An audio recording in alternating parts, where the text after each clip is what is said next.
yourself. Like what are your background and what led you to found AB Psych Consulting? So I'm a psychologist, clinical psychologist, and I've been licensed since 2012. And what I've been doing is I started off, well, most psychologists, when they go into the field, it's because somebody in the family had some behavioral issues that they were trying to tackle. And so I got into psychology. And when I got into psychology, I really wanted to do a lot of therapy, but I wound up really loving assessment. And Mm, assessment is one part of psychology that a lot of people, it's a niche. Not everybody does assessment, not everybody writes reports. And what it is just it's a specialty that allows you to get diagnostic clarification. A lot of times people are like saying, I got this problem, I got this problem, and then people are trying to fish around for the diagnosis. If you don't have the diagnosis correct, you're treating the wrong yes. thing. So that's what we do. We use developed instruments that can help us really nail down a diagnosis. Now, one of the things that I'm really into is I like diagnosing developmental disorders, and developmental disorders are, um, yes, a set of a set of problems that arise in early childhood. A lot of these problems are usually like um, behavioral problems associated with autism spectrum disorder.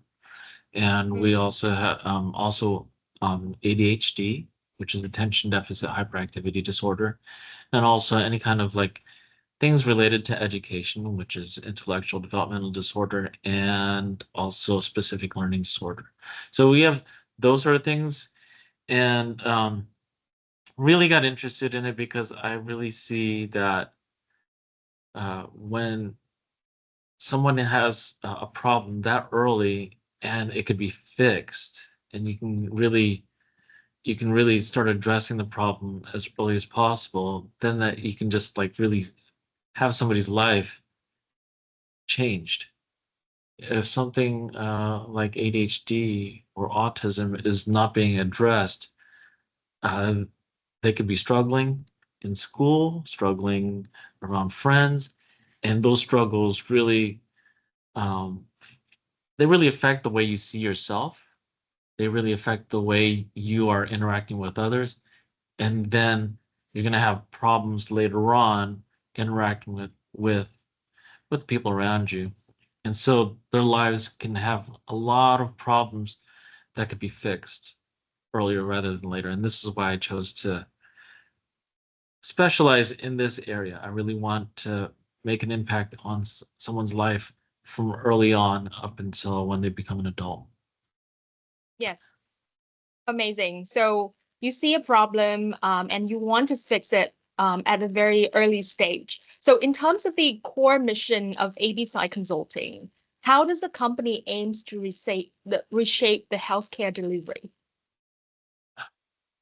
I see AB Psych Consulting um, as a company that has a mission to make differences in people's lives, in families' lives, because we have a unique set of skills that allow us to really address getting the proper diagnosis and proper treatment as soon as Mhm. possible. Um, a lot of the typical assessment psychologist who's thorough, who's fast, would probably be able to do right maybe 5, maybe 10 assessments in a month. Um, However, we've really got it down. We've honed down our processes where we can do about 10 a week, each psychologist.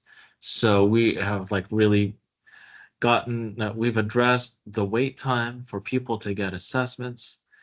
And after they get the assessments and the diagnoses, they can get the treatment faster. So that's what we've really Great. honed in on. We want to make sure that the people who need to get treatment as fast as possible. Yes. Yes, that's very interesting point. You brought up about the speed of services that the company provide, but also because of the number of quality that the company also provided. I see the company offers a whole range of services from psychological assessment to TMS therapy. So how do you ensure a holistic approach to mental health care? Mm-hmm. Yeah, so after you get after you get the assessment, you're provided with a report, and at the end of the report, you have recommendations, and those recommendations allow you to get other services that would be appropriate, and we provide those services, but it's not necessarily us that you have to go to. You can go to other places. Yeah. So many of the places, like getting funding or getting any access to any kind of services, um, it requires for you to have a diagnosis. And so Mm. we want to make sure that when we get the diagnosis that they're pointed in the correct direction. Yes, correct. Yeah. So in terms of the technologies or approaches, can you please share with us, what kind of innovative approaches or technology has AB Psych Consulting implemented to improve the patient's outcome? So what we've done, we've really focused on getting the speed down so that we can get through wait lists. So most wait lists for getting your child assessed can be from 6 months to 12 months. And so what Mm. we've been trying to do is make sure that they don't have to wait 12 months to get their assessment.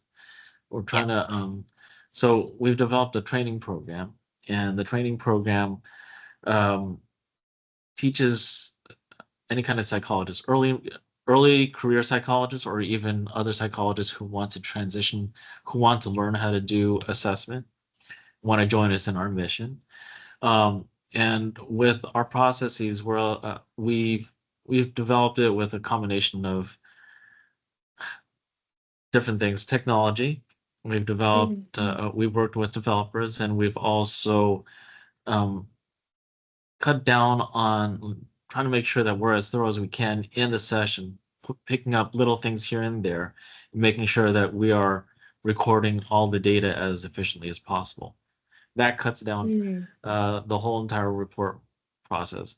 Actually, there's been times when we can have the report done the very same day. So it's that fast. Mm. So with all the different processes that we have, uh, we're able to just bring this to the field, and I think that this could be life changing for a lot of people. Yes. So can you please just talk more about, how the current processes is being optimized? Because one of the greatest costs in healthcare is actually with regards to the healthcare delivery, where the process is very long and costly. So Mhm. I'm very interested in learning more about how the company has been able to cut down the processes, the speed, as well as which results to more optimized costs for the clients themselves. Well, a lot of it is proprietary, but Mm. we have taken, like, at least we have approached two different areas with assessment that makes it very different for us. And Yeah. so it is a matter of, like, when someone comes in for an assessment, we have we're trained to look for certain things right away at certain times. And then when we're looking at those things, we're making our observations. We're taking at the same time we are doing a clinical interview. And when we're doing the clinical interview, we take either the parents or the clients or the patient's point of view. This is what's going on over here, and Mm. then we match that up, and we match that up with clinical observations, and then we also match it up with the test results. And then, so we do that as fast as possible. And what we do is we take a team approach as to, like, how we're going to formulate that case. And when Mm. one person is looking at it, we can probably see things really quickly. But when we have several people looking at it who could do it really quickly and who are able to really check and double check, it makes us a lot stronger with our diagnostics. And so we're Mm. able to just really nail it down almost on the spot. So Yes, we do instantaneous consults within our team. right. So it seems like the company works very extensively with families and children. So Yeah. I'm curious to learn more how the company remain patient-centric and how do you tailor your services to meet the unique needs from the parents themselves. So it all starts with our philosophy. I always emphasize with our providers, we're here to serve. We're not Mm, here. They're not here to give us our job. We're here to serve. So we want to make sure that each person, each patient that comes in, they feel like they're being heard. One of the mm, biggest complaints that I get, that a lot of our providers get, is when they would come in for when a parent would come in for a diagnosis and they say, well, this psychologist said this and that. They just saw me for like half an hour. We don't do mm, that. We don't do that at yeah. all. We make sure that we listen completely to the Mm, parent, and then we do a little bit of education. We say, okay, this is what this evaluation is going to cover, and we're going to look at these certain things. We look collaboratively. We say, okay, well, according to the standards, this is what we're looking for, and I explain each one, and then I'm going to show, well, this is what you said, this is what I observed, this is what the test results say according to this. And I go over every mm, single diagnostic criteria and I say, well, you might be saying one thing, but actually it's something else. So, or you could say you're saying one thing, I'm seeing the same thing, and the test results say this too. So this is definitely going to be what we expected. So we want to make sure that we take a collaborative approach when we're doing the clinical interview and we're doing observations themselves. We're saying, hey, you're saying this, I'm seeing it too, or you say, or it might contrast with what the parents saying. Hey, you said that they don't smile, but is this unique because I'm seeing this child smiling at me right now or smiling at you? And mm, just trying to say, well, where's the discrepancy between parent report and our observation? We want right. to make sure that the parents see um, that we're paying attention also, and also we are considering their input. At the end of Right. our at the end of each evaluation, there should be no surprise. I Mm, like to say, this is what you see, this is what I'm seeing. And so, yeah. and I'm going to say, and I walk them through the whole diagnostic process. I say, well, no, this isn't consistent with ADHD. So I'm going to look at other things, other alternate explanations. Oh, okay, this is what it is. This is probably more accurate with how we're going to be describing what's going on with your child. So I Mm, work collaboratively with them, making them know that we are listening to them, but also letting them know that this is the data set we have. We work with complete data sets, not just partial data sets, and yeah. we don't just say, well, okay, you said this, so I'll go ahead and give you a diagnosis, or this is what I saw, and I'm not paying attention to what you said.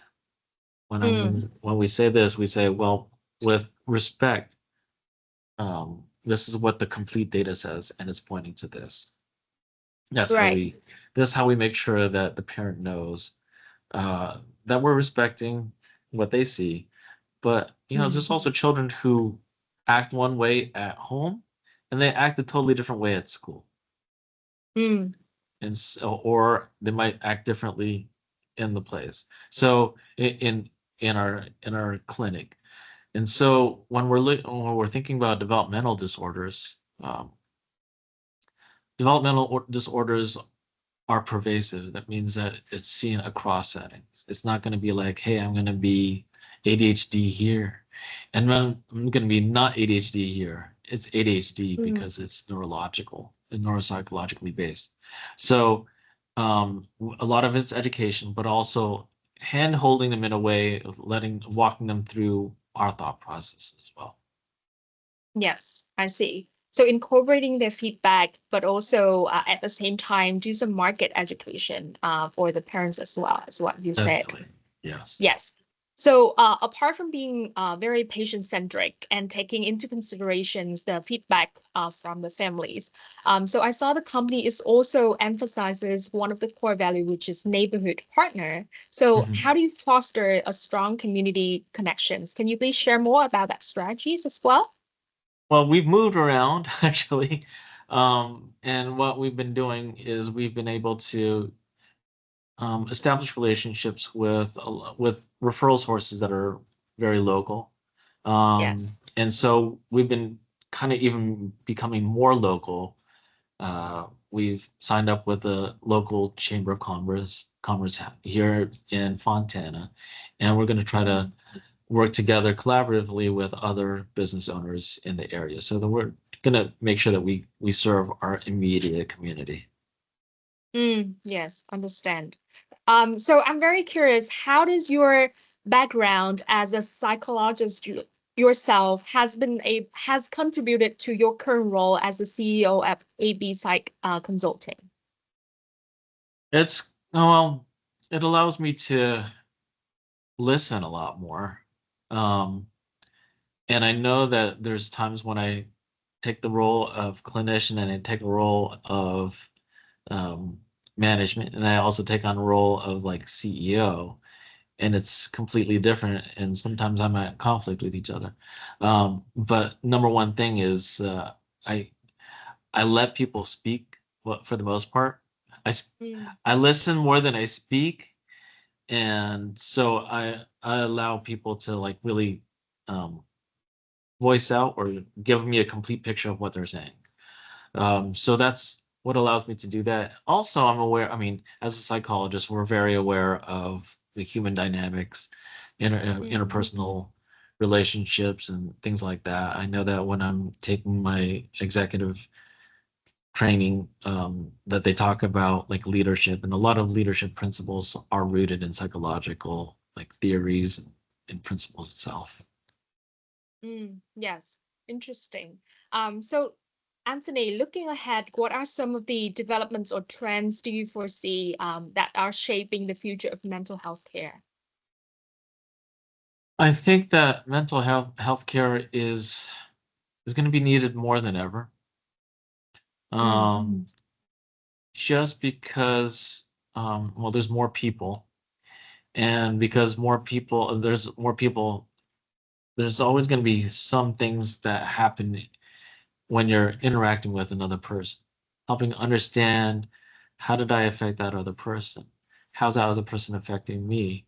And sometimes, especially with social media and with a lot of like more immediate news and feedback with what we're doing, um, mm, a lot of our views are becoming polarized.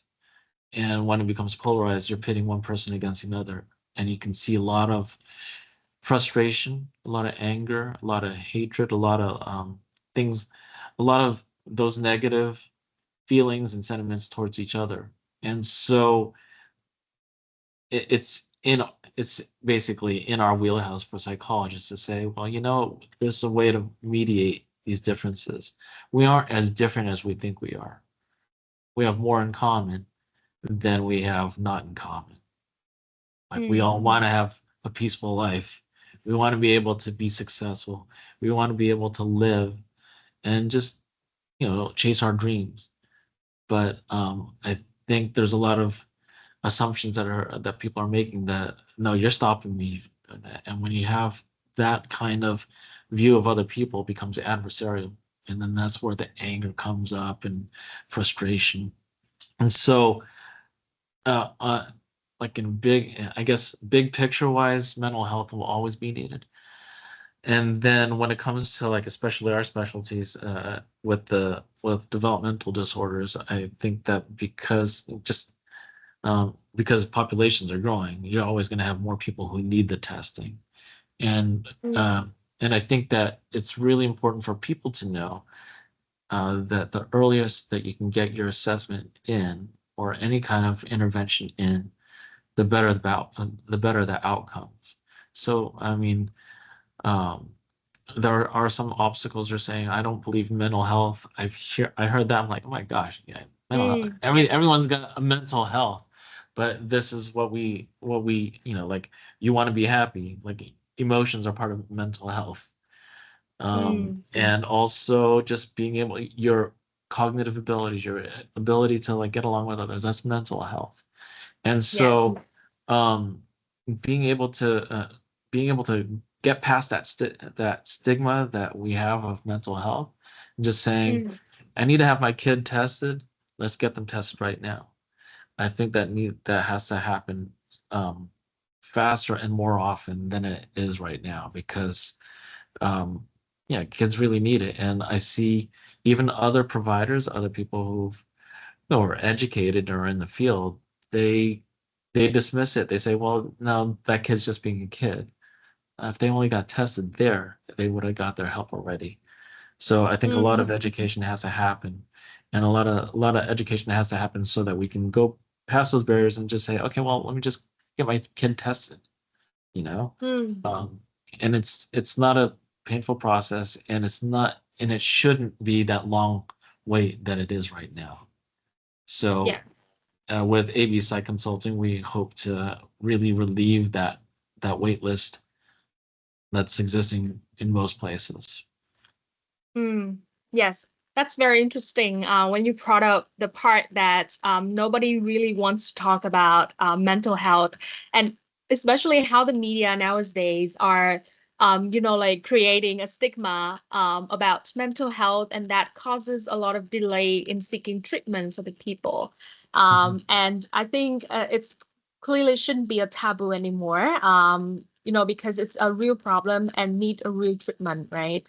Yeah. So yeah, um, the last question I have for you, Anthony, is what are some advices that you like to give to some aspiring healthcare entrepreneurs that are looking to make an impact in their field? I think that anybody who wants to get into mental health and they're an entrepreneur, there's so many problems that need to be solved. And I see myself like growing as an entrepreneur, knowing that there's like I tried to tackle this problem of the wait lists and being able to train people so that the wait list won't exist or won't be as long. I think that there's so many other things that need to be tackled too. Stigma plays being able to use have interventions in different places like schools, um, in the workplaces, um, maybe even churches, just things like that where I think access to mental health should be normalized, like saying, hey, I need help with this, Mm, and where can I go? There should be less barriers so people can access it. I think if anybody's gonna try to tackle the problem with anger problems that are like, people are are starting to like when they have anger, they're not just like taking the anger inside, they want to take it out on a whole bunch of other people with devastating mm, effects. And being able to address that, being able to like understand other people's emotions, like that kind of education. If anybody would be able to like help little kids, because it starts off as a child, identifying your emotions. How do you cope with mm. emotions? There's so many opportunities for anybody who wants to make their mark in mental health. Find out what the problems are, find out what people are lining up to get help with and tackle Yes. that problem. There's opportunities there. Yes, interesting. So understand not only your strengths, but also the market demands, right? And Definitely. be creative about tackling it. Yes, that's Yes. very interesting. So I think that also wraps up today's interview as well. I think I've gone through all the questions that we have. It's a very efficient call. Thank you so much for taking the time to share with me about your journey. And your work at AB Psych Consulting. It's very inspiring, to be honest. And yeah, I think we have everything at hand now for the edition. Should we need anything else, our team will contact you for further details. Yeah, Okay. Well, thank you so much. It great. was a pleasure. Yes, thank you. Have a great day ahead. Bye Thank you. bye. You too. Bye. Yeah, thank you. Bye.